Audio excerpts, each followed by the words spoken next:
अस्सलाम वालेकुम नाज़रीन, सोच और फिक्र के नए जाविये नए अंदाज पर प्रोग्राम कुरान और सेहत के साथ मैं हूं आपकी होस्ट रक्षंदा बिलाल। नाज़रीन, दुनिया में कोई ऐसी बीमारी नहीं है जिसका इलाज ना हो। अगर इस्लामी तर्ज ज़िंदगी अपनाया जाए तो बीमारियां जिस्म से वैसे ही ख़त्म हो जाती हैं। अगर हम अपनी लाइफ को बहुत ज़्यादा हेल्दी रखेंगे, इन खूबसूरत लम्हात को हमें चाहिए कि बीमारी के ज़िम्मे ना लगाएं। अगर आप सेहतमंद हैं तो कोशिश करें कि इन खूबसूरत लम्हात को इंजॉय करें और सेहत के मामले में एहतियात करें। अगर आप बीमार हैं तो अपना इलाज करवाएं, क्योंकि सेहत से बढ़कर कोई चीज़ नहीं। जी बिल्कुल, जान है तो जहान है। अगर आप सुबह का आगाज़ बहुत अच्छा करते हैं, अच्छा ब्रेकफास्ट लेते हैं या एक्सरसाइज करते हैं और स्पेशली स्ट्रेस और टेंशन फ्री होते हैं तो बिलीव करें कि आपका पूरा दिन जो है वो बहुत अच्छा गुजरेगा।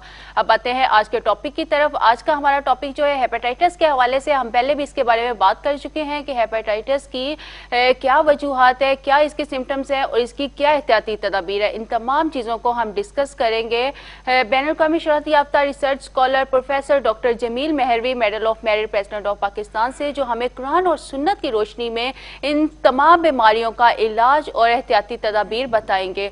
अगर आज के टॉपिक के हवाले से आप कोई भी सवाल करना चाहते हैं तो स्क्रीन पर दिए हुए नंबर पर आप हमें लाइव कॉल कर सकते हैं। जी अस्सलाम वालेकुम डॉक्टर साहब। जी डॉक्टर साहब, जैसे कि ये हेपेटाइटिस के हवाले से बहुत ज्यादा कॉमन डिजीज दिखाई जाती है, क्या इसकी रीजन क्या है? देखें जी, हेपेटाइटिस जो है इसकी रीज़न सबसे पहले तो ये है कि हम कुरान में जो अल्लाह ताला ने फ़लसफ़ा सेहत रखा है और कुरान में जो निज़ाम सेहत अल्लाह ताला ने अता किया है, हम उससे मुनहरफ हो चुके हुए हैं, उससे काफ़ी दूर चले गए हुए हैं। क्योंकि कुरान में सेहत का माटो जो है ना वो कुलू वशरबू वला तसरफू पे बड़ा मुहित है और बड़ा कन्फर्म्ड है, लेकिन हम उसको फॉलो नहीं कर रहे।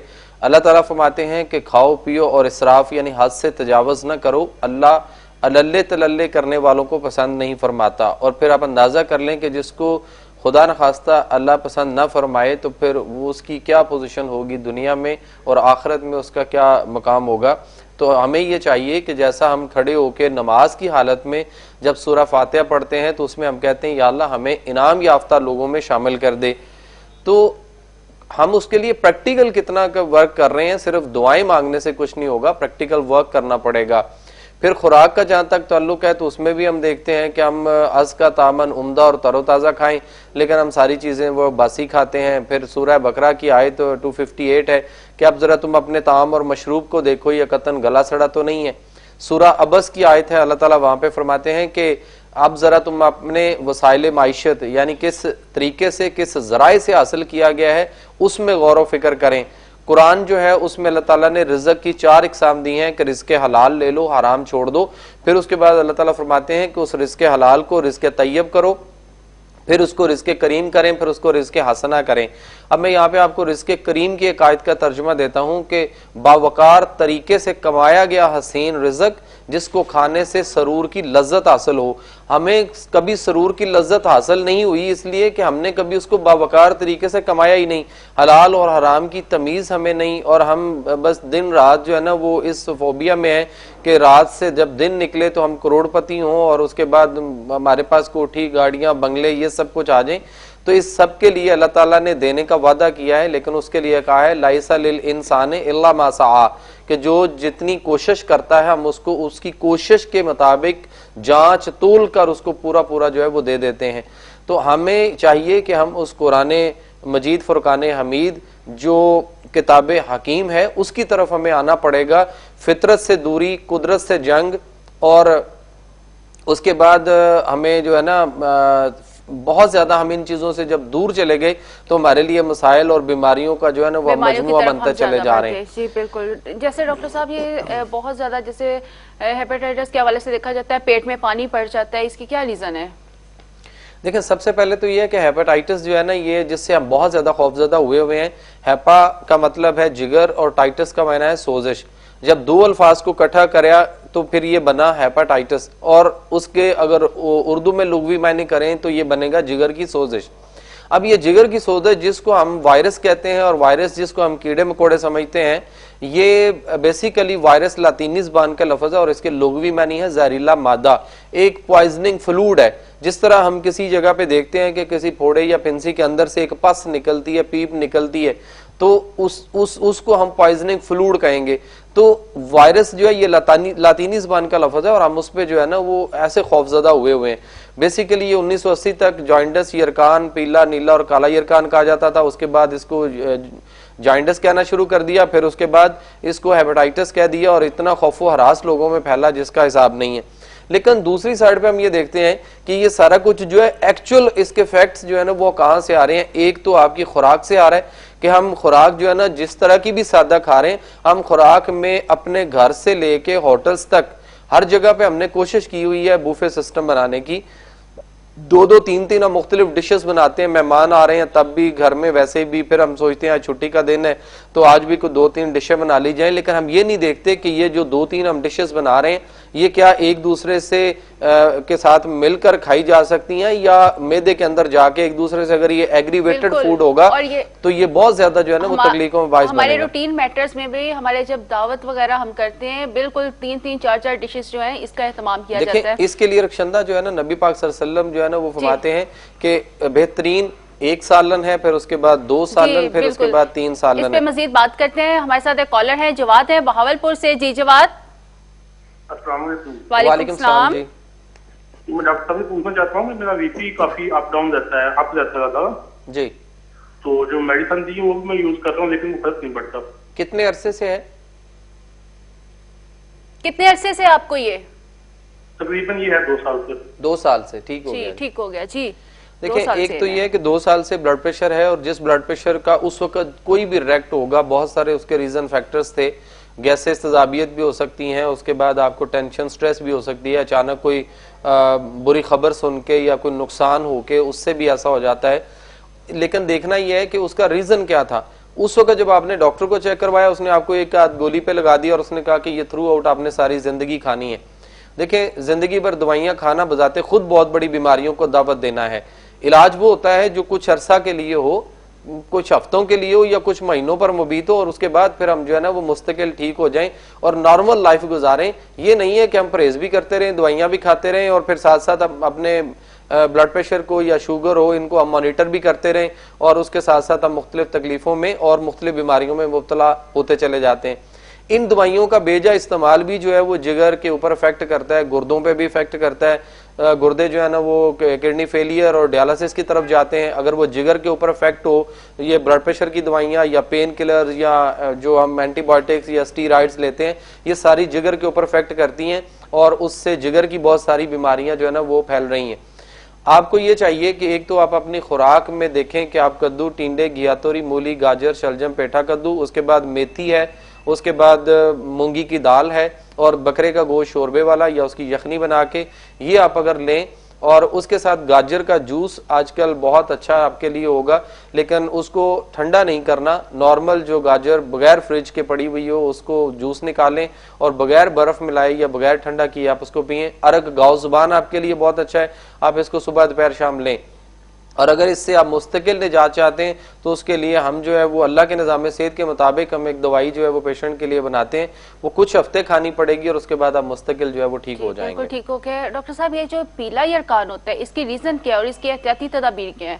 देखिए यरकान पीला हो, नीला हो या काला हो, देखिए सबसे पहले होता है पीला यरकान होता है जिसमें सुफरा जो है जिस्म के अंदर वो थोड़ा सा ज्यादा हो जाता है और उसके बढ़ने की वजह वो तेजाबियत वाली खुराक है जो हम बहुत ज्यादा खा रहे हैं, जैसे फास्ट फूड है, चाइनीज है, बर्गर्स है, उसके बाद जंक फूड है, हमारा फ्रोजन फूड है और उसके बाद वो खुराक जो हम ज्यादा चटपटे मसाला जात लेते हैं।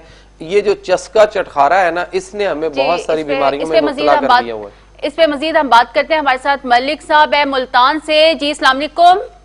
वालेकुम अस्सलाम जी कौन बात कर रहे हैं? सर मैं मलिक कर रहा हूँ मुल्तान से। जी जी जी सर डॉक्टर साहब से बात करा दें। जी बोलिएगा।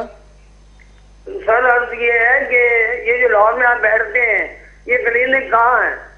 क्या चीज जी? आपका अगर आपसे मिलना हो तो लाहौर में आगे कहाँ मिला जाए? अच्छा ठीक हो गया जी। जी शुक्रिया। डॉक्टर साहब क्लिनिक का पूछ रहे हैं आपके। उसवा हेल्थ इंस्टीट्यूट है और उसवा हेल्थ ट्रस्ट है एक इदारा जो हम चला रहे हैं और ये main boulevard defence Walton road पे डिफेंस मोड़ के इशारे पे है जहाँ पे मैं सुबह 10 बजे से शाम 5 बजे तक कंटिन्यू बैठता हूँ। संडे हमारा ऑफ होता है और आने से पहले जो पेशेंट आ रहे होते हैं वो आने से पहले फोन पे अपॉइंटमेंट लेते हैं और उसवा हेल्थ ट्रस्ट जो है ये हमने उसवा हसना से हमने ये नाम लिया, क्योंकि आप सल्लल्लाहु अलैहि वसल्लम ने का जो तर्ज जिंदगी था, जो आपने 63 बरस गुजारा, वो बेहतरीन उसवा हसना यानी कि बेहतरीन किरदार और नमूना आपकी सीरत और जिंदगी थी। उस उसवा हसना को सामने रखते हुए हमने आप सल्लल्लाहु अलैहि वसल्लम की उस निस्बत से हमने इस इदारे का नाम उसवा हेल्थ इंस्टीट्यूट या उसवा हेल्थ ट्रस्ट जी डॉक्टर साहब, हम यरकान के बारे में बात कर रहे थे, पीला यरकान और दूसरे। ये देखें जितने भी यरकान है सबसे पहले पीला होगा, फिर उसके बाद जब वो बीमारी थोड़ी सी और बिगड़ेगी तो फिर वो ब्लूइश टाइप हो जाएगा, नीला यरकान। फिर उसके बाद जब येलो और नीला दो कलर्स जब मिलते हैं तो ये ब्लैकिश की तरफ लेके जाते हैं, जिसको बाद में फिर काला यरकान कहा जाता है। इसको आप हेपेटाइटिस ए बी सी कह सकते हैं। पेट में पानी का आना जब जिगर सुकड़ने की तरफ जाता है और तिली जो है सप्लीन, उसका सेकंड सेक्रेशन का अमल नहीं हो पा रहा होता, तो उस वक्त जो है हमारा वो जिस्म के अंदर खून बनने के बजाय पानी बनना शुरू हो जाता है और वो हमारे पेरिटोनियम लेयर के इनसाइड जो है वो बैक पे गिरता है और वो फिर पेट जो है वो फूलना शुरू हो जाता है और बाद में ऐसे होता है जैसे कोई घड़ा उल्टा मटका जो है वो पेट के ऊपर बांधा हुआ हो। अब उसके लिए भी ये देखना है कि ये जो पेट में पानी बढ़ रहा है, डॉक्टर्स उसके लिए ड्रेन करके नीडल बायोप्सी करके उसको निकालते हैं या उसको लासिक्स और स्पेरोमाइड मेडिसिन बहुत ज्यादा लिख देते हैं खाने के लिए, जो कि गुर्दों पे बाद में इफेक्ट करती है और गुर्दे फेल होना शुरू हो जाते हैं। तो उससे पानी गुर्दों से पेशाब ज्यादा आ रहा होता है, जिसकी वजह से उसकी बॉडी डिहाइड्रेट होती है। पेट का पानी उतना नहीं निकलता जितना जिस्म का पानी जो है वो कम हो रहा होता है, जिसकी वजह से बहुत ज्यादा कमजोरी आ रही होती है। तो ये क्या जो लोग पेट से यूं पानी निकलवाते हैं डॉक्टर साहब से, तो ये क्या ठीक नहीं होता? नहीं, ये देखें अगर बहुत ज्यादा कभी इस तरह से कोई मसला उसके जानलेवा साबित हो रहा हो तो उस वक्त थोड़ा बहुत निकाल लिया जाए बावजह मजबूरी, लेकिन इसको पानी निकालने को आदत या इलाज नहीं बनाना चाहिए। सबसे पहले तो ये डॉक्टर्स को देखना चाहिए कि ये पानी जिस वजह से पड़ रहा है हम उस वजह पे जाके उसको क्यों ट्रीट नहीं कर पा रहे। जब तक वो वजह और रूट कॉज पे नहीं जाएंगे, पीछे तजाबियत और उससे जो रिलेटेड गजाएं हैं उनको जब तक हम फोकस नहीं करेंगे उस वक्त तक बात नहीं बनेगी। यहाँ तो ये पोजीशन है कि डॉक्टर्स के पास जाता है हेपेटाइटिस का पेशेंट, वो उसको जितनी अलामत बताना शुरू करता है, डॉक्टर हर अलामत पे एक एक दवाई लिखना शुरू कर देता है, डॉक्टर का पेज खत्म हो जाता है, मरीज अभी बता रहा होता है और अगर मरीज बजिद हो तो रक्षंदा वो सफा बदलता है और बैक साइड पे भी कुछ 4-6 मेडिसिन लेके 15-20 दवाइयां वो लिख देता है और कहता है जाए ये खाएं। जब उससे पूछा जाए डॉक्टर साहब खाना क्या है, बस जी बाजार की कुछ चीजें ना खाएं, घर में जो मर्जी खाएं। तो इस पे हम मजीद बात करेंगे, लेकिन सबसे पहले हमारे साथ एक कॉलर है मुल्तान से। जी अस्सलाम वालेकुम, कौन बात कर रहे हैं? मैम वसीम बात कर रहा हूँ। मैं जी वसीम बोले। मैम मुझे काफी दिनों से एच प्रोली 5-6 माह हो गए एच प्रोली पॉजिटिव मेरा आ रहा है। ठीक है। तो मैंने काफी डॉक्टरों से होम्योपैथिक हो गए और एलोपैथिक हो गए, काफी मेडिसिन खा चुका हूँ लेकिन कोई फर्क नहीं पड़ रहा। और बचपन से बहुत ज्यादा दिल में आते हैं, घर से निकलने का ख्याल भी नहीं आता, अकेला कहीं जा नहीं पाता हूँ। तो अजीब सी सिचुएशन है, घर वाले भी अब तंग आ गए हैं, तो वो कहते हैं पता नहीं ये वहम है। आप डॉक्टर कहते हैं कि इसको साइकियाट्रिस्ट के पास दिखाएं। जी ठीक हो गया। जी ठीक हो गया। जी क्या कहेंगे आप? ये स्टमक में एक इन्फेक्शन होती है, उसका टेस्ट जो है ना ये बिलो 100 होता है, लेकिन बार के मुख्तलिफ एजेस में ये डिफरेंट वैल्यूज होती हैं। नॉर्मल इनका जो है वो उससे ज्यादा है, तो ये प्रॉपर ट्रीटमेंट उसका जो है ना वो लें। अभी जो हम एंड पे आपको खुराक बताएंगे वो खुराक आप नोट कर लीजिएगा, वही खुराक हेपेटाइटिस के पेशेंट्स की है और वही खुराक जो है ना वो मैदा के जो पेशेंट्स हैं जिनके तजाबियत और एसिडिटी रहती है, कब्ज रहती है और बहुत ज्यादा गैसेज अफारा और एक्सेसिव बबल गैसेज में रहते हैं, उनके लिए ये खुराक, या पित्ते के जिनके अमराज हैं उनके लिए भी ये खुराक बहुत अच्छी होगी जो हम एंड पे आपको चार्ट बताएंगे, वो आप नोट कर लीजिएगा। बाकी अगर उसकी ट्रीटमेंट लेना चाहें तो फिर वो बाद में मुझे आप फोन डॉक्टर साहब ये जो हेपेटाइटिस है क्या ये एक दूसरे के छूने से या किसी की कोई चीज जैसे पानी यूज कर लेते हैं इससे भी होता है? ये नहीं जी, ऐसा कुछ नहीं है, ये खौफ हरास था कुछ अर्सा, लेकिन ऐसा नहीं है। बेसिकली देखें बीमारियां जो है ना ये वाली खासतौर पे हेपेटाइटिस, ये इस तरह किसी के साथ बैठने से, उसकी चीज़ें इस्तेमाल करने से, उसके साथ खाने पीने से, उसकी खुराक में से चीज़ों को शेयर करने से ऐसा कुछ नहीं होता।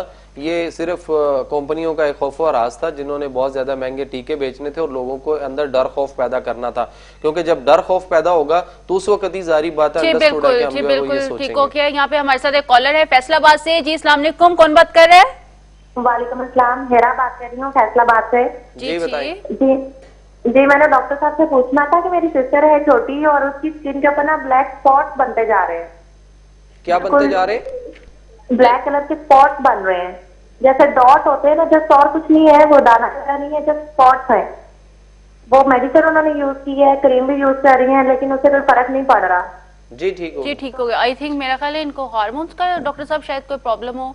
नहीं, ये देखना पड़ेगा। अब ये केस इस तरह का है क्योंकि स्किन के ऊपर बहुत सारी, देखें ना, हमें रैशेस पड़ते हैं, हमें बहुत ज्यादा मुख्तलिफ किस्म की एलर्जीज होती हैं, चंबल और खारिश और मुख्तलिफ इस तरह की चीजें निकलती हैं, दाने बनते हैं, स्पॉट्स बनते हैं।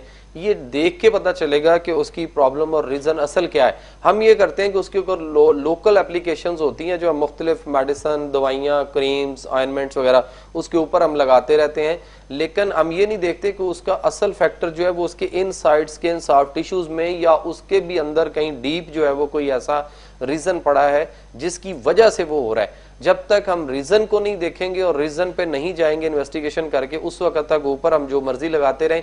वक्ती फाका शायद थोड़ा बहुत कभी हो जाता है, लेकिन हम ये देखा है कि बाद में वही स्किन एलर्जी और स्किन सोराइसिस जो है वो दोबारा से फिर आ जाता है। इन्हें जैसे कि स्टमक प्रॉब्लम भी हो सकता है या फिर एसिडिटी भी हो सकती है, का प्रॉब्लम भी हो सकती है, मुख्तलिफ दवाइयां अगर इससे पहले कोई खाई गई उनके साइड इफेक्ट्स भी हो सकते हैं। तो उसके लिए देखना पड़ेगा कि ये देखने के बगैर मामला हल नहीं होगा। जी जी ठीक हो गया जी। जैसे डॉक्टर साहब ये बात हो रही थी कि हेपेटाइटिस जो है किसी के छूने से या किसी के, अच्छा ये भी होता है कि ये माँ को, जिस माँ को हुआ माँ से बच्चे में भी डिलीवर हो जाता है? नहीं, ऐसा नहीं है रक्षंदा। ये बेसिकली ये है कि हम इसको अभी तक उस थ्योरी को एक्चुअल हमने रिसर्च कभी नहीं की डॉक्टर्स ने, तो फिर वो हमें क्या अंदाजा होगा, क्योंकि हम तो उस रिसर्च के को देखते हैं या फॉलो कर रहे होते हैं जो हमें यूरोप से आ रही होती है। ये बात मैं आपको ऑथेंटिक करता हूँ, अकॉर्डिंग टू कुरान या इस्लामी जो निज़ाम सेहत है उसके मुताबिक तेजाबियत जिसमें भी होगी, वो तेजाबियत जब जिगर खुराक मेटाबोलाइज कर रहा होता है तो उसमें चली जाती है और फिर उस जिगर के अंदर वो सोजश जो है ना उसमें वो इफेक्ट करता है। तेजाबियत की वजह से जिगर में सोजश होती है और जिगर की सोजश को ही इंग्लिश में हेपेटाइटिस कहा जाता है। ठीक हो गया। यहाँ पर हमारे साथ एक कॉलर है मुल्तान से। जी हेलो। जी वालेकुम सलाम। सर मैंने अर्ज की थी, वो जरा माइक, आप अपने टीवी का वॉल्यूम पहले बंद कीजिएगा जी। अच्छा अभी वॉल्यूम बंद कर देते हैं। जी बताएं।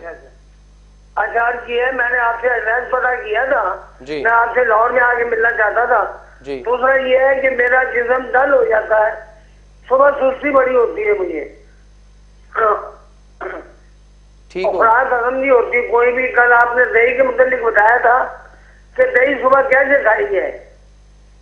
जी ठीक है। जी ठीक हो गया। इन्होंने दोबारा कॉल की थी, तो बता देते हैं। उसमें यह है कि एक तो यह है कि दही जो है ना वो हर इंसान के लिए इस वक्त फायदेमंद नहीं है, क्योंकि इस वक्त बहुत सारा लोग जो है वो सर्दी और खुश्की के पेशेंट हैं या जिनको नजला जुकाम, बलगम, केरा रेशा रहता है या जो मैदे के मरीज हैं वो दही इस्तेमाल नहीं कर सकते, वरना उनकी तकलीफ जो है वो दही खाने से और बढ़ेगी। आपके लिए बेहतर यह है कि आप अदरक का एक टुकड़ा ले लें अपने अंगूठे का हाफ साइज, और उसके साथ आपने जीरा सफेद लेना है हाफ टी स्पून, छोटा चाय वाला चम्मच, और 3-4 टहनी आपने सब्ज पुदीने की लेनी है, और जितना आपने जीरा डाला उतनी ही आपने कलवंजी लेनी है। इन 4 चीजों को आप 1 गिलास पानी में डाल के चूल्हे पे रख के आप इसको बॉईल करें। जब ये हाफ गिलास रह जाए नीचे उतार लें, इसको पुन लें, स्टेन कर लें। उसमें फिर हस्बे ज़ायका आप शहद का 1-1.5 चम्मच डाल के आप इसको नीम गर्म दिन में सुबह, दोपहर, शाम 3 टाइम जरूर पिए। और कलवंजी जो है इसके बारे में मैं आपको बता दूं कि आप सल्लल्लाहु अलैहि वसल्लम फरमाते हैं कि इस काले दाने में यानी कलवंजी में मासवाए मौत और बुढ़ापे के हर बीमारी की शफा है। और आज के डॉक्टर्स जो है ना वो पता नहीं क्यों ये बात कह देते हैं कि जी आपका ये मर्ज, फलां मर्ज, शुगर, हेपेटाइटिस, उसके बाद पट्ठों के बहुत सारे अमराज, फॉलेज, क्रॉनिक डिसेबिलिटी, आपको मतलब हर जब वो बीमारी जरा बिगड़ जाती है तो डॉक्टर कह देते हैं ये लाइलाज हो चुकी हुई है। ऐसा नहीं है। इस पे मजीद हम बात करते हैं। हमारे साथ फरहान है गुजरात से। जी फरहान। अस्सलाम वालेकुम मैडम। जी वालेकुम सलाम। जी सर, मैंने ये मालूम करना था, मुझे तकरीबन 8-10 दिन से बुखार हुआ तो उन्होंने कहा था कि ये ना टाइफाइड बुखार है, तो मैंने उसके अपना ब्लड को अपना वो ब्लड चेकअप भी करवाया, तो वो जो रिपोर्ट है वो नॉर्मल है, लेकिन मेरी तबीयत जो है तो मजीद वो ना खराब होती जा रही है। ठीक हो गया। जी ठीक हो गया। जैसे कि बुखार का जिक्र कर रहे हैं। बुखार का जिक्र आया, बड़ी खूबसूरत आपको यहाँ एक बात दूंगा कि पहली बात तो ये है कि बुखार जो होता है ये बाइस से रहमत होता है। अल्लाह ताला का निज़ाम सेहत जो उसने आपके इंसान के अंदर रखा है ना, इम्यून सिस्टम, इसका कुदरती एंटीबायोटिक अमल है जो हमारी बॉडी के खिलाफ उठ खड़ा होता है और हमारे टेम्परेचर को जो है ना वो ऊपर लेके जाता है, रेस कर रहा होता है। उसका वजह ये होती है उसके पीछे कि हमारे आंतों के अंदर, मैदे के अंदर और तिली में, जिगर में या गुर्दों के अंदर या पूरे उस जो हमारी मशीनरी है उसके अंदर कहीं ना कहीं कोई फासद मादे, कोई असाबी जहरीले मादे जो हैं वो रुक रहे हैं, जिसको बर्न करना, जलाना मकसूद होता है। तो हमारा जो इम्यून सिस्टम है वो एंटीबायोटिक अमल की शक्ल में हमारे जिस्म के खिलाफ उठ के खड़ा होता है और टेम्परेचर रेज करता है ताकि वो फासद मादे या जहरीले मादे जो हैं वो बर्न हो जाएं, जलाए जा सकें। हम क्या करते हैं, जरा सा ऐसे करके हाथ लगाते हैं, देखते हैं टेम्परेचर हो रहा है, हम कहते हैं हमने नीले पत्ते वाली, हमने सबज पत्ते वाली, हमने तलवार मार का, शेर मार का, फला मार का, हमने ये गोलियां फटाफट लेनी और खा के अपने बुखार को दबा देना है। अगर ये बुखार खुदा न खास्ता मलेरिया पैरासाइट हुआ और आपने बगैर तशखीस के उसकी दवाई की है, आपने अगर उस बुखार को दबा दिया तो उसका इफेक्ट आपके जिगर पे भी होगा, आपके तिली जो स्प्लीन है उसके रिसेप्टर्स पे भी होगा, तो उसके बाद हेपेटाइटिस यहाँ से भी आ सकता है और उसको हम देख ही नहीं रहे। और डॉक्टर्स के पास भी जाएं तो वो भी बगैर चेक किए कि बुखार कौन सा है, हमें फटाफट स्टीराइड और ऐसी दवाइयां देता है जिससे बुखार को हम दबाने की कोशिश करते हैं। बुखार जब भी हो, आप सल्लल्लाहु अलैहि वसल्लम ने फरमाया कि इसका इलाज पानी से, ठंडे पानी से करें, पट्टियां कर लें उसको। उसके बाद जो स्पिरिट होता है, स्पिरिट लेके वो रुई को लगा के आप उसके बगल के अंदर वो रख सकते हैं। एक मिनट। और उसके बाद अरक जो है ना गुलाब का, ये आप लेके नीम गर्म करके अरक गुलाब ज्यादा से ज्यादा पिए तो आपका बुखार और अफोना जो है वो खत्म हो जाएगा। डॉक्टर साहब इसमें मजीद हम बात करेंगे। हमारे साथ लाइव कॉलर है, मोहम्मद आमिर है लाहौर से। जी मोहम्मद आमिर, क्या कहेंगे आप? अस्सलाम वालेकुम। वालेकुम सलाम। डॉक्टर साहब से ये पूछना था कि वालदा को जो है ना घुटनों में तकलीफ है, स्वेलिंग होती है घुटनों पे? जी स्वेलिंग होती है और उठने बैठने में ना तकलीफ होती है। कितने अरसे से हो रहा है? तकरीबन साल हो गया है। 1 साल हो गया है। दवाइयाँ क्या ले रहे हैं उनके लिए? वो एक डॉक्टर हैं टाउनशिप में, उनसे दवाई ली थी, उन्होंने कुछ टैबलेट लिख के दी थी, मुझे नाम याद नहीं है उसका। पेन किलर्स ले रहे हैं? जी पेन किलर्स हैं। ठीक हो गया। एज क्या है उनकी? एज 48 है। जी ठीक हो गया। जी देखिए, सबसे पहले तो हमेशा फिर वही बात जो रोज हम आपको बताते हैं, आप तक ये बात पहुंचाते हैं, ये प्रोग्राम डेली हमारा जो है ना वो मंडे टू फ्राइडे होता है इसी टाइम पे। आप से एक गुजारिश है कि ये जो दर्द हो रही है, ये दर्द घुटनों के अंदर किसी खराबी का इजहार है और वो इजहार अलार्म की शक्ल में दर्द की सूरत में सामने आ रहा है। आप जिसके पास भी जाते हैं, आप उसको दर्द की बात करते हैं, वो दर्द के आपको पेन किलर्स दे देता है जो कि बाद में गुर्दों पे भी इफेक्ट करते हैं, जिगर पे भी इफेक्ट करते हैं और हमारे जिस्म को बहुत ज्यादा नुकसान देते हैं। 38% लिवर डिजीज इंग्लैंड में जब पेन किलर्स 2009 में 1 साल बैन हुई तो उस 1 साल के अंदर उनकी जो शरह थी वो बहुत तेजी से 38% नीचे आ गई सिर्फ जिगर की इमराज पे। हम यहाँ पे आंखें बंद करके पेन किलर्स के पीछे इस तरह से लगे हुए हैं कि दर्द रुक जाए, दर्द किसी तरीके से कम हो जाए, अफाका हो जाए, लेकिन दर्द जिस वजह से हो रही होती है उस वजह पे उस नुक्स तक नहीं जा रहे, उस नुक्स की ट्रीटमेंट नहीं कर रहे। आपके पास जितना भी नुस्खा होगा या जितनी भी दवाइयां आप पेन किलर्स खा रहे हैं, या ये नहीं और भी जितने कमर दर्द के हैं, जोड़ों के दर्द के हैं, पट्ठों के दर्द के मरीज हैं, इनको वही पेन किलर्स हैं, सिर्फ अदल बदल करके साल्ट वही रहता है, कंपनियों की वो जो डब्बियां और उनकी पैकिंग है, शेप है दवाई की, वो सिर्फ चेंज होती है।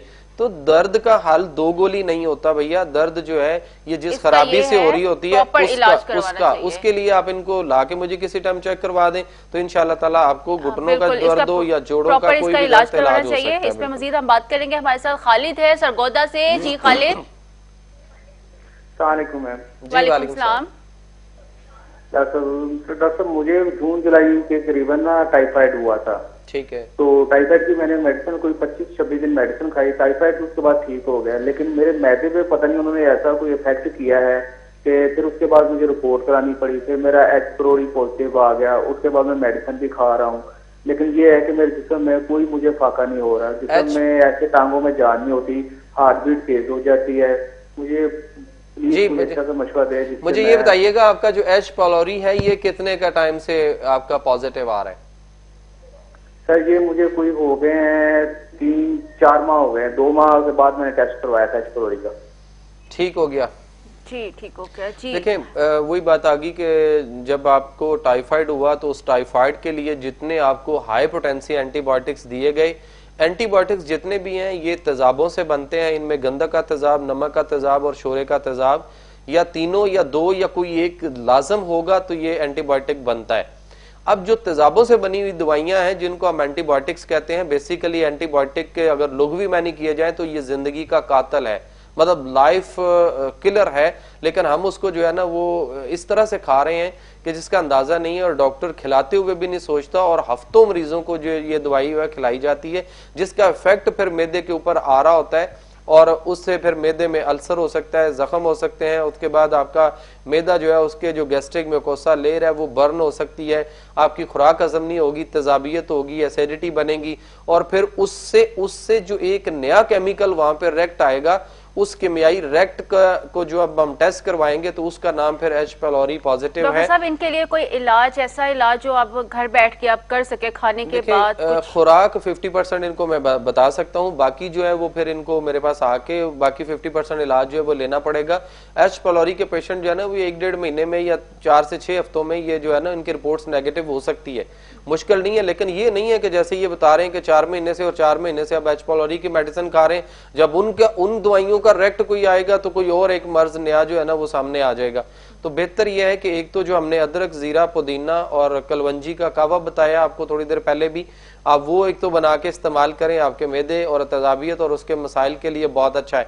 और दूसरा ये जो आपकी हार्ट बीट, असल पे ये होता है कि जब मैदा जो है वो खराब होता है और यहाँ पे H. pylori का जो है ना वो इन्फेक्शन होती है, तो उधर जिगर को उसमें जब वो शफल कर रही होती है और जिगर को फिर हरारत देने के बजाय वो कीमियाई हरारत जो है वो आगे आपके पट्टों में दे रहा होता है दिमाग को, और उसके बाद असाब में, और फिर वापस वो जब दिल में आता है तो फिर ऐसे पेशेंट जो है ना वो मतलब ऐसे उनकी हालात हैं कि वो मरीज जो है वो जेन्युइन बात कर रहा होता है कि मुझे इस तरह की फीलिंग्स होती है, मुझे डर आता है, खौफ होता है, हार्ट बीटिंग तेज हो गई है, मुझे अभी पता नहीं क्या होने लगा है, भाग के मेरे पास आ जाए फटाफट सारे, मुझे मिल लें, पता नहीं क्या होने लगा है। घर वाले कहते हैं कि ये खुदा ना खास्ता ड्रामा कर रहा है, और इस दौरान फिर हम ऐसे जाली पीरों और नजूमियों के हत्थे चढ़ जाते हैं जो कहते हैं कि जी आप इसके ऊपर कोई असरात हो गए, ये इस तरह से इस चीज से हमें बाहर आना पड़ेगा। हेपेटाइटिस जो होता है इसकी आम इंसान को एक सिम्टम्स का कैसे पता चलता है? एक तो ये पीला यरकान होता है, उससे तो आंखें जो है हमारी पीली होना शुरू हो जाती है, इसके अलावा और क्या सिम्टम्स है? देखिए बहुत सारे पेशेंट्स के अंदर इस वक्त जो है ना वो सिम्टम्स जो है वो वाजे नहीं हो पा रहे,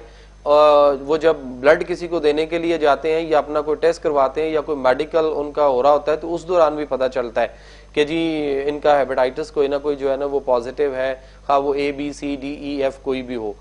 लेकिन कुछ अलामात ऐसी हैं जो उससे पहले वाजे कर रही होती हैं लेकिन हम टेस्ट नहीं करवाते, जैसे भूख का कम लगना, उसके बाद गैस का होना, तेजाबियत होना, उसके बाद चेहरे पे पिलाहट, आंखों के निचले वाले हिस्से में देखेंगे तो जहाँ सफ़ेदी है वहाँ पे पिलाहट सी होती है, और वहाँ जो आर्टरीज सी हैं वो ज़रा ब्लूइश बड़ा प्रोमिनेंट हुई होती हैं, ये उसकी वाज़े अलामत है। उसके बाद उसका खुराक देर से हजम होना, सुस्ती, कायली, कोई काम काज करने को दिल न करना, हर वक्त लेटे रहना और हर वक्त गिरा गिरा महसूस करना, टेम्परेचर देखना लेकिन बुखार नहीं फील होता, वॉमिट वगैरह भी क्या इसमें? मैं बताता हूँ, टेम्परेचर नहीं होता लेकिन फील ऐसे ही होता है जैसे बुखार वाली कैफियत है, जिस्म भी गर्म हो रहा होता है, हाथ पांव से सेक निकलता है, कानों से सेक निकल रहा होता है, उल्टी बाज दफा आ जाती है, और बाज दफा नौजिया की ना वो मतली की कैफियत जो है वो बहुत ज्यादा रहती है, और उसके बाद कब्ज का सुयर होना या आहिस्ता आहिस्ता कब्ज का बढ़ते जाना, ये सारी चीजें जो हैं जिन पेशेंट्स में है या जो मैदे और अल्सर के मरीज हैं या गैस और तेजाबियत के पेशेंट हैं, इनको ये चाहिए कि ये फौरी तौर पे एक दफा अपना जो है ना वो हेपेटाइटिस B और C का अलाइजा मेथड जरूर करवाएं, ताकि ये देखें कि पेशेंट की वायरस कट ऑफ वैल्यू जो है क्या वो नॉर्मल वैल्यू से कम है तो नेगेटिव है, अगर वो ज्यादा है तो इसका मतलब है कि ये पेशेंट है। और अगर PCR में आपकी रिपोर्ट नॉट डिटेक्टेड पे आई हुई है या आ चुकी है और डॉक्टर्स ने आपको कह दिया कि अब आप मौज करें, आप ठीक हो चुके हुए हैं, तो नॉट डिटेक्टेड का मतलब नेगेटिव नहीं होता, डिटेक्ट नहीं हुआ, नजर नहीं आया। आप उसका एलाइजा मेथड करवा के देखें, अगर आपका PCR नॉट डिटेक्टेड पे भी है तब भी अगर आपका एलाइजा मेथड जो है वो पॉजिटिव आ रहा है और उसमें आपकी पेशेंट वैल्यू जो है नॉर्मल वैल्यू से बढ़ी हुई है तो आप फिर पेशेंट हैं और आप सफर कर रहे हैं अपने जिगर को सुकड़ने की तरफ, सोराइसिस और जिगर के कैंसर की तरफ, और उसके साथ फिर आपका तिली का साइज बढ़ेगा और बहुत सारे मसाइल। बिल्कुल, इस पे मजीद हम बात करते हैं। हमारे साथ एक कॉलर है, मोहम्मद अमीन है लाहौर से। जी अमीन साहब। जी अस्सलाम वालेकुम सर। जी वालेकुम सलाम। डॉक्टर साहब, मैंने ये बात करनी थी कि मेरी बेटी है तो उसको ना सुबह से लेकर शाम तक वो काम करती है और उसके जोड़ों में और हाथ में ना दर्द रहता है। उम्र कितनी है? और उम्र तकरीबन 18-19 साल है। ठीक हो गया। तो ये प्रॉब्लम है कि हमने कहीं करना भी है, तो आपको पता है बेटी का, तो जी वो साहब। सारा काम भी करती है और लेकिन रात को ना सारी रात को वो सो नहीं सकती, तो दर्द रहती है और हाथों में और पाँव में ना सोजिश हो जाती है। इनके मैदे का ठीक है मसला, खुराक सही हजम होती है? जी खुराक सही होती है, लेकिन ना खाना वो बिल्कुल नहीं लेती और बहुत ज्यादा डाइट करती है, फिर भी प्रॉब्लम है। जी ठीक हो। और वो करवाया था, यूरिक एसिड वगैरह था उनको, तो लेकिन कुछ भी फाका नहीं होता। आप प्लीज बताएंगे? आपने कोई टेस्ट वगैरह करवाए इनके जी पहले? यूरिक एसिड की बात की। जी हमने टेस्ट करवाए थे और इससे पहले उन्होंने वो इंजेक्शन भी उनको लगाए, वो क्या उसको कहते हैं, डॉक्टर साहब है, पेनिसिलिन के इंजेक्शन भी उन्होंने दिए हैं उनको। चले ठीक है, ठीक बताता हो हूँ गया मैं। जी। जैसे कि लेकिन, एज इतनी कम है और ये प्रॉब्लम, सबसे पहली बात ये है कि हमारी जो यंगस्टर इस वक्त लड़कियां बेटियां हैं, ये तो देसी खुराक की तरफ आने का सोच ही नहीं रही और डाइट की तरफ बहुत ज्यादा जाती डाइटिंग है। इतनी कि ज्यादा हम करते हैं कि उससे भी हम बहुत ज्यादा जो है ना वो अनएनर्जेटिक हो रहे हैं, हमारे जिस्म के अंदर हरारत जो है वो उसको हम किल कर रहे हैं, और फिर ज़ाहिर पट्ठों में सर्दी और खुश्की का अंसर आएगा। यूरिक एसिड जो है उस सर्दी खुश्की की वजह से रुकेगा, जैसा कि आपने बताया कि यूरिक एसिड जो है वो बढ़ चुका, और उसके लिए भी आप मुख्तलिफ दवाइयाँ जो है वो लेते हैं और खाते रहते हैं। यूरिक एसिड अगर ज़रा नीचे आ जाता है आप खुश हो जाते हैं, दोबारा जब दवाई छोड़ते हैं या नहीं भी छोड़ते, दवाई अभी खा रहे हैं तो कुछ दिनों के बाद दोबारा टेस्ट होता है तो आपका यूरिक एसिड जो है फिर बढ़ चुका होता है। तो इन हालात को जरा जो है ना वो मद्देनजर रखते हुए आपको इनको जो है ना वो कद्दू, टिंडे, घियातोरी, मूली, गाजर, शलजम, पेठा कद्दू, ये बहुत अच्छा है इस काम के लिए। और बकरे का गोश्त आप इनको शोरबे वाला या उसकी यखनी बना के दें, और काजू और पिस्ता जो है और बादाम की गिरियां, ये इनके लिए बहुत अच्छी हैं। और इनके लिए सुंड, अदरक को ही खुश्क अगर किया हुआ तो सुंड होती है, सुंड का, और उसके बाद इनके साथ जीरा और सब्ज इलायची, इसका कावा बना के अगर आप इनको पिलाएं तो आपको फर्क पड़ेगा। लेकिन अगर आप मुकम्मल इलाज करवाना चाहें तो फिर आप मुझे किसी मैं वक्त तो जो है वो यही राब्ता रिकमेंड करूंगी कि जितनी आपकी बच्ची की एज कम है, अगर आप डॉक्टर साहब से अगर आप पर्सनल मिले तो वो ज्यादा बेटर है आपके लिए। जी डॉक्टर साहब, जैसे कि हेपेटाइटिस के हवाले से हम खुराक की बात करें तो इनको कैसी खुराक लेनी चाहिए? खुराक तो अभी मैंने बता दी। हेपेटाइटिस के वाले से जो खुराक है वो थोड़ा सा हम आगे चल के पेशेंट को बताएंगे। जो अभी प्रोग्राम देख रहे हैं, जिन्होंने अभी ट्यून किया है या चैनल चेंज किया है, वो कागज पेंसिल अपने पास पकड़ लें, और जो समझते हैं कि इतनी जल्दी नहीं लिखा जाएगा तो आप मोबाइल से इसको रिकॉर्ड भी कर सकते हैं। हम एंड पे आपको बताएंगे कि हेपेटाइटिस के पेशेंट की खुराक क्या होनी चाहिए, खास में जिगर सिकुड़ा हुआ हो या पेट में पानी हो, या उसके अलावा मैदा और तेजाबियत और तिली के इमराज हों, जैसे कि बहुत ज़्यादा बच्चे थैलेसीमिया में, हेमोफेलिया में, एनीमिया में और लेकीमिया या ब्लड कैंसर में मुब्तला हैं और उनको बार बार खून लगाया जाता है। उनके लिए हमने उसवा हेल्थ ट्रस्ट में हम उनके लिए जो है ना वो फ्री ऑफ कॉस्ट ट्रीटमेंट कर रहे हैं।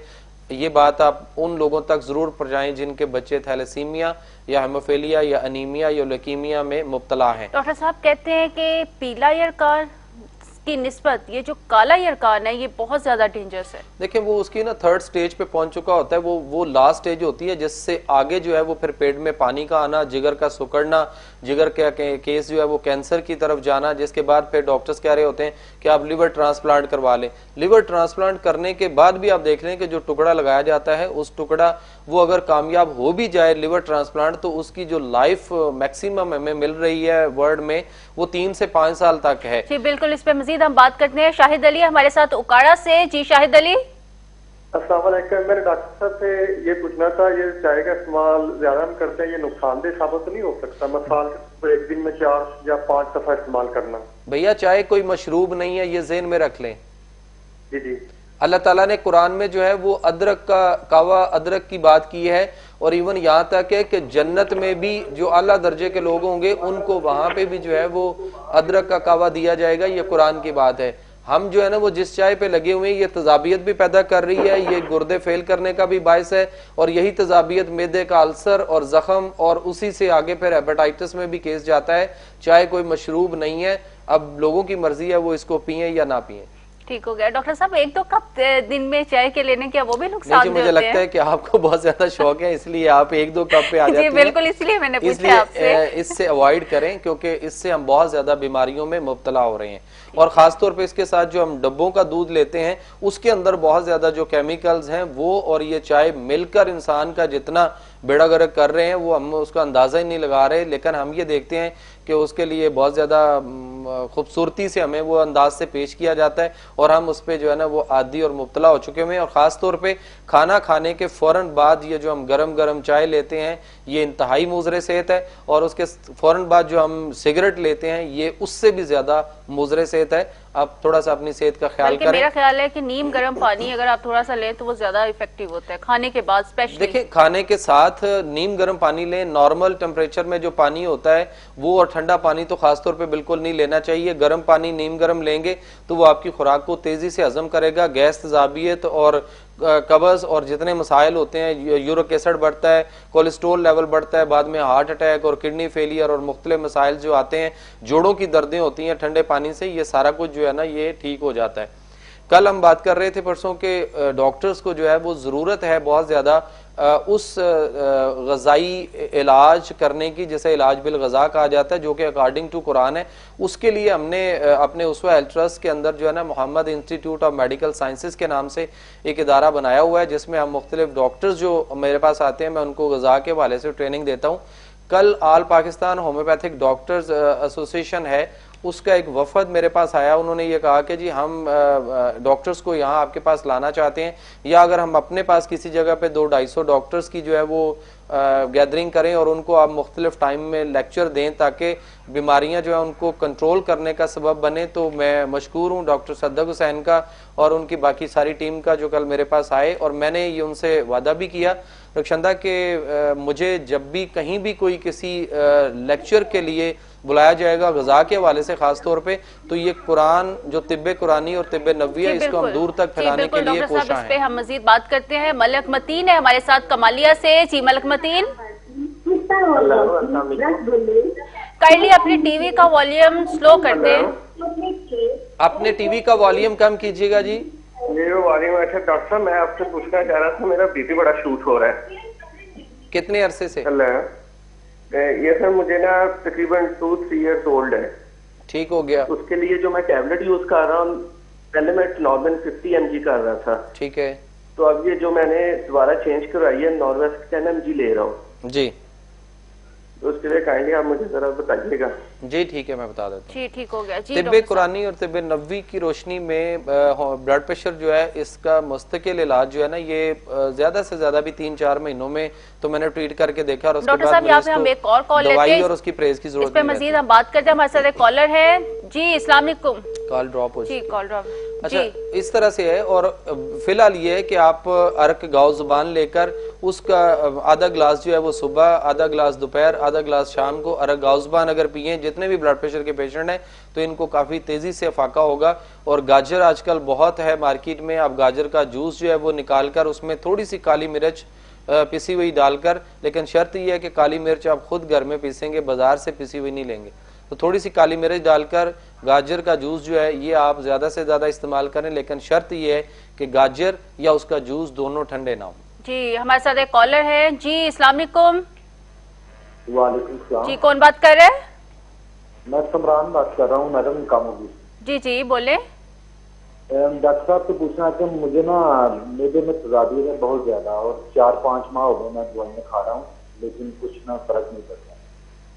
तो लेफ्ट साइड से ना मेरे जलन होती है बहुत ज्यादा, दिल की धड़कन तेज हो जाती है, खासकर रात को। चावल कितने खाते हैं आप? चावल तो नॉर्मली खाता हूँ, बहुत कम, ज्यादा नहीं खाता। चिकन का इस्तेमाल कितना है? आम रूटीन में नॉर्मल ही है, इतना ज्यादा नहीं है। चलें ठीक है। जी ठीक हो गया। जैसे कि मैदे की तेजाबियत, अगेन अदरक, जीरा, सब्ज पुदीना और कलवंजी, 4 चीज़ों का आप कावा बना के इसको सुबह दोपहर शाम पिए। आपके मैदे की तेजाबियत, गैस, कब्ज और जो हमें हर वक्त सुस्ती पड़ी रहती है, काली रहती है, कामकाज करने को दिल नहीं करता, हर वक्त थकावट, पट्ठों में खिंचाव और सुस्ती काली, हम इससे बहुत ज़्यादा एक्टिव हो जाएंगे और बाहर आ जाएंगे। क्योंकि मैं पहले भी बात कर रहा था, कलवंजी में आप सल्लल्लाहु अलैहि वसल्लम ने फरमाया कि हर बीमारी की शफा है। मासवाए मौत और बुढ़ापे के। और दूसरी बात कि जो कलवंजी का जो बीज है उसकी जो बॉडी केमिस्ट्री है और इंसान की जो बॉडी केमिस्ट्री है ये बिल्कुल सेम इक्वल है, इसमें कोई फर्क जरा सा भी नहीं है। तो कलवंजी का इस्तेमाल हमें मुख्तलिफ अंदाज में जो है वो करते रहना चाहिए। डॉक्टर साहब इसे खाने में भी आप यूज कर सकते हैं, वैसे भी आप यूज कर खाना सकते बनाते हुए आप इसको ले सकते हैं। इसको आप दूध जब पिए उसके अंदर थोड़ा सा डाल के बॉईल कर सकते हैं। दूध पीते हुए एक तो दूध को कभी भी ठंडा या नॉर्मल टेम्परेचर वाला नहीं लें। दूध एक तो फ्रेश दूध हो, डब्बों का ना हो, और दूसरा यह है कि आप उसके अंदर थोड़ी सी एक लकड़ी दालचीनी डाल के, एक आध सब्ज इलायची डाल के और थोड़ी सी कलवंजी डाल के दूध को बॉईल करें और फिर इसको नीम गर्म पिए तो आपको बहुत सारे दूध से फायदे भी मिलेंगे।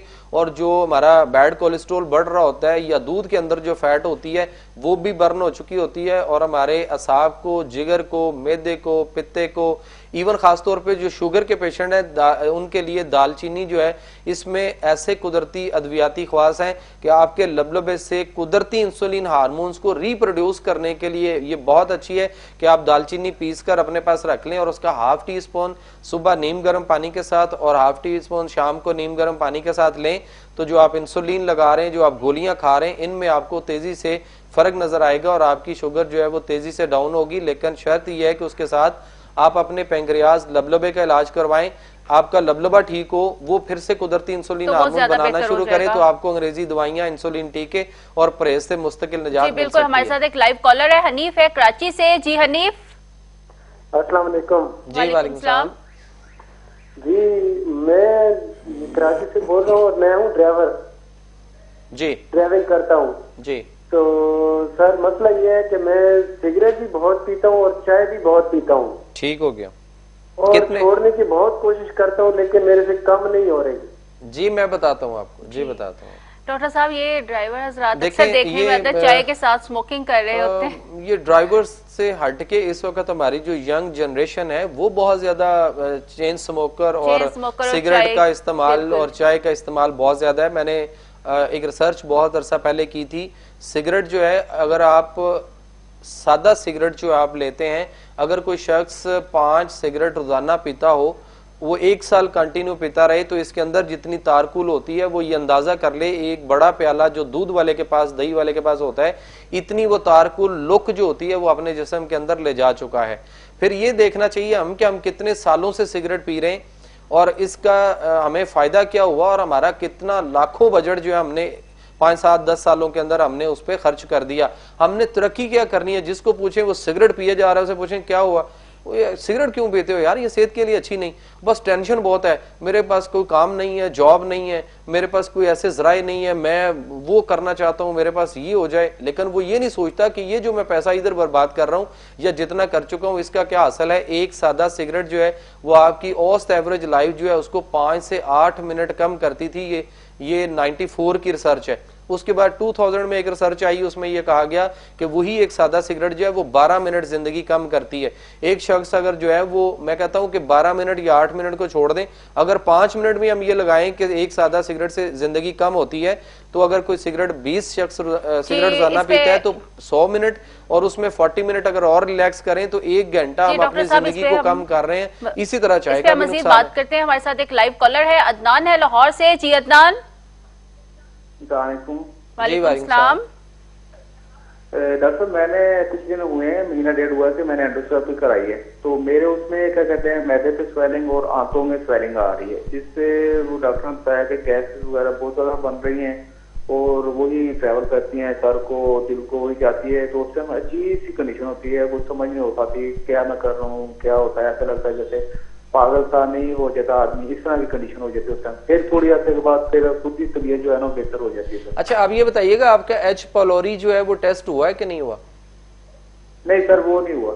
H पाइलोरी एक टेस्ट करवाएं, उसके बाद फिर मुझे फोन करके बताइएगा कि रिजल्ट क्या आया, उसके बाद फिर मैं आपको डायग्नोज करूंगा। चलो ठीक है सर, ठीक हो गया जी डॉक्टर साहब। तो असल ये है कि हम अपनी उसी खुराक और असल जो हमारी तर्ज जिंदगी है हमें उस पे आना पड़ेगा। सेहत का बेहतरीन रास्ता जो है वो दीन यानी जिंदगी करने का तरीका अल्लाह ताला ने कुरान हकीम में बड़ा वाज़े रखा हुआ है, हमें उसको फॉलो करना चाहिए।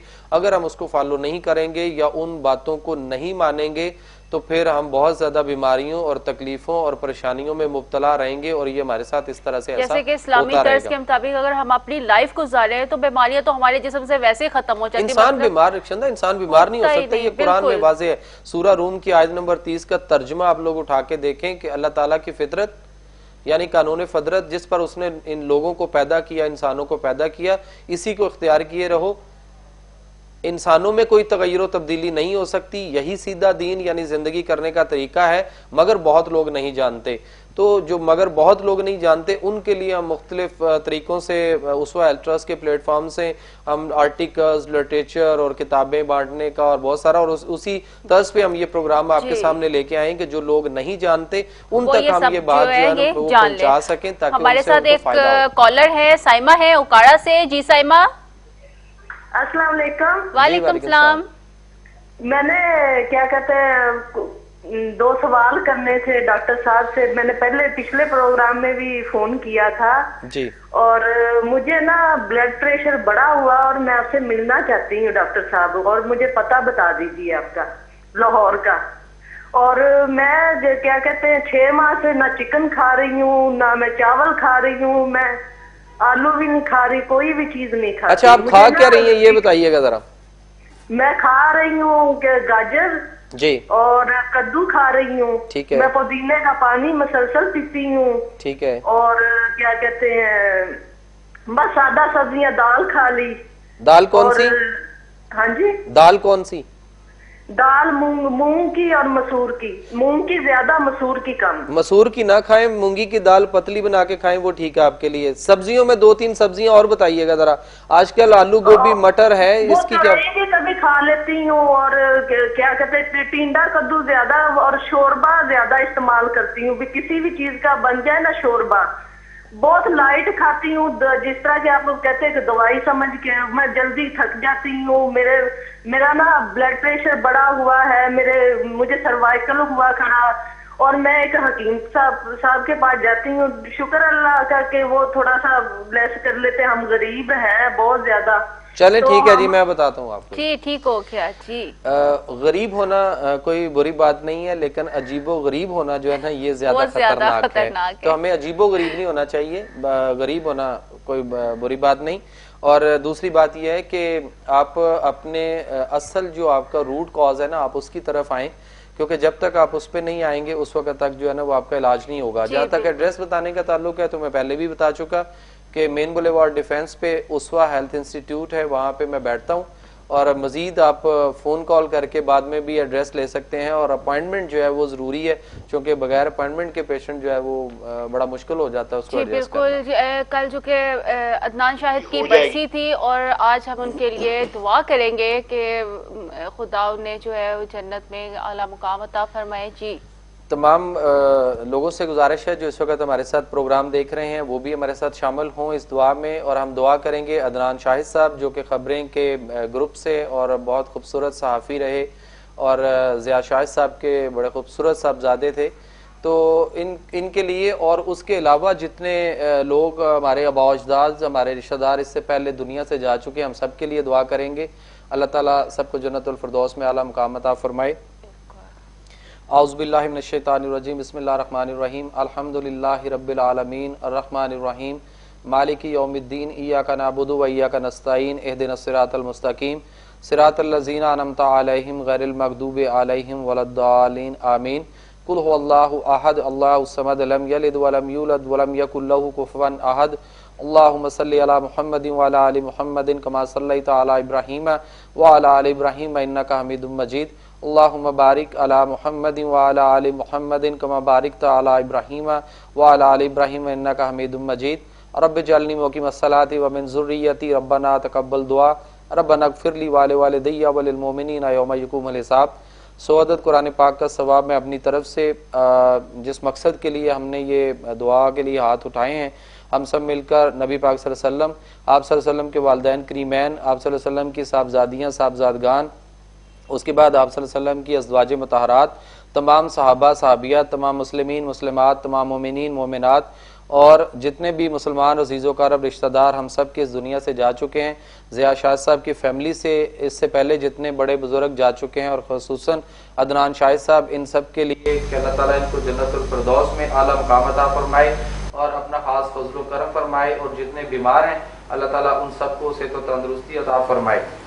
करम मांगता हूँ, अता मांगता हूँ, इलाही मैं तुझसे दुआ मांगता हूँ। जो मुफलिस है उनको तू दौलत अता कर, जो बीमार है उनको सेहत अता कर, मरीजों की खातिर शफा मांगता हूँ, इलाही मैं तुझसे दुआ मांगता हूँ। जी आमीन। सल्लल्लाहु तआला अला खैर खल्क़िही अजमाइन बिरहमतिका या अरहमर राहिमीन। जी आमीन आमीन आमीन। जी डॉक्टर साहब बिल्कुल। जी नाज़रीन, हमारे प्रोग्राम का वक्त जो है ख़त्म हुआ जाता है। उम्मीद है आपको बहुत पसंद आया होगा। अगर डॉक्टर साहब से आप किसी बीमारी के हवाले से पर्सनल मिलना चाहते हैं तो आप उनको 032194625350 पर आप उन्हें कॉल कर सकते हैं। इसके साथ ही डॉक्टर जमील मेहरवी और अपनी होस्ट रुखशंदा बिलाल को प्रोग्राम कुरान और सेहत के साथ दे इजाज़त। कल फिर एक नए टॉपिक के साथ आपकी खिदमत में दोबारा हाजिर होंगे। अल्लाह हाफिज़।